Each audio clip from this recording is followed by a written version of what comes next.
Paul, I think we were guilty of a slow start to that game, and that gave them a lift, and then the penalty gives them the edge. Yeah, I think we talked about the importance of starting right, and when you come to a side who's scrapping to try and get wins, have not won for quite a while, I think it was 7 games or whatever it was, you can't afford to give them a lift, and maybe I have to have a look at myself a little bit. Maybe I have to take a bit of the blame for that, for not changing it, not freshening it up, but I just felt they deserved to go again. The players, they've had an absolutely monumental effort throughout March, end of February and throughout March.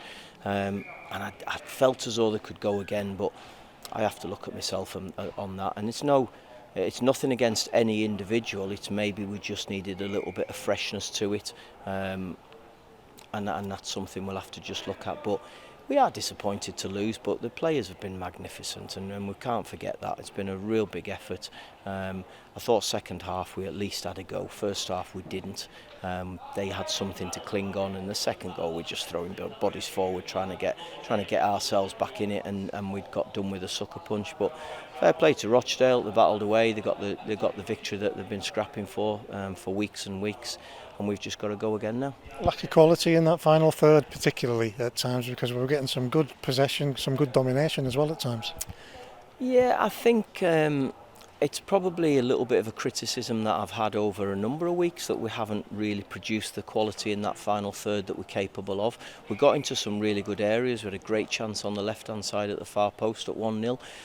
On another day, maybe hit the target. We had other opportunities, and it just wasn't our night tonight for whatever reason. But I'll go back to it. We can't take anything away from what these players have done. This same group of players who everybody was throwing all sorts of mud at, they've been magnificent, really have. And tonight was just maybe one game too many. And as I say, I might have to take that on the chin for making that mistake. How much of a temptation was it to switch things up, Paul, particularly with the way that we knew that everybody was really tired, running to the deck almost on Saturday? Yeah, there was a temptation. And if I'm going to be honest with you, there's probably somewhere in between what I did tonight and what I did for Newport would have probably been the right thing. Hopefully over these last few games I'll get it right. I didn't get it right tonight, and can't blame the players. As I said, the players have been fantastic, and we've just got to lift them, keep them with us. Supporters again were magnificent tonight, and they stayed and showed their appreciation, because I think in the second half I think they realised that we had a bit of a go, whereas first half I thought we were a little bit passive and we were a little bit deep and didn't get close to players. Maybe a little bit better when I changed the shape, sort of 15-20 minutes to go in the first half, but we move on. We just got to dust ourselves down, get back on the coach, get home and get ready for the next one. Touched on it already, the positive. We did compete, particularly after the break. We were in there and we were looking for that goal to bring us back into it. Yeah, I think it's probably the first crossed words that I've had to give them in the whole time that I've been here at half time.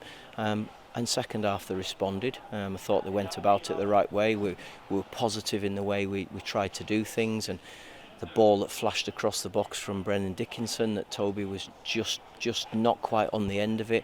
But we had a bit more enthusiasm, a bit more life about us. It would have been really nice if we could have had that from the start, because you could just feel that inside the ground there was a little bit of an atmosphere that they were waiting, and unfortunately we gave them that lift with the penalty. Probably fair to say a needless tackle, because he was running out of play, but it was a penalty. We have to just accept that, and the lads stuck it away well, and it gave them something to cling on to. Still a 12-point gap, but a reminder that there is, as you kept reminding us when we're getting carried away, there's still work to do. Of course there's work to do, yeah. I mean, there's a lot of teams who need to have a good run, but we've got to, we have a duty to do it properly over these final games. And there's some tough games. Tranmere will be a tough game, Exeter will be a tough game, Mansfield and Walsall, they're all tough games, and we have to earn the right. And tonight, unfortunately, we didn't earn the right from the first whistle. And I would imagine if you do that in other games, then we'll probably end up on the same sort of scoreline. But we are in control of that. We've got to make sure that we start the next game properly and hopefully come out on top. What do you say to the group in the huddle at the end in front of the fans there, Paul? I said to them that this shows the importance of starting every game properly. I said I can't actually criticise them, because they've had an absolutely magnificent March, and we can't forget that. We just have to learn. We've got to take it on the chin, and I just said, let's just turn around and show our appreciation for these 500 was it 501 supporters who've made a trip down here on a difficult Tuesday night, and show our appreciation and get ourselves on the bus and dusted down ready for the next one. I don't mind repeating this, it's a reminder of what this club can be, isn't it? A quarter of the crowd tonight is Carlisle. Yeah, it is, yeah. I mean, the last time I came, I think we filled the whole of that side there, but to get a quarter of this crowd was brilliant from them. It shows the positivity that the players have given them all. The players have shown them that they can compete and they are prepared to go and do things. And even tonight on a difficult pitch, I thought when we got it down and we switched the play, we caused problems. Maybe just need a little bit better quality, a little bit more energy when we get in that final third. Thank you.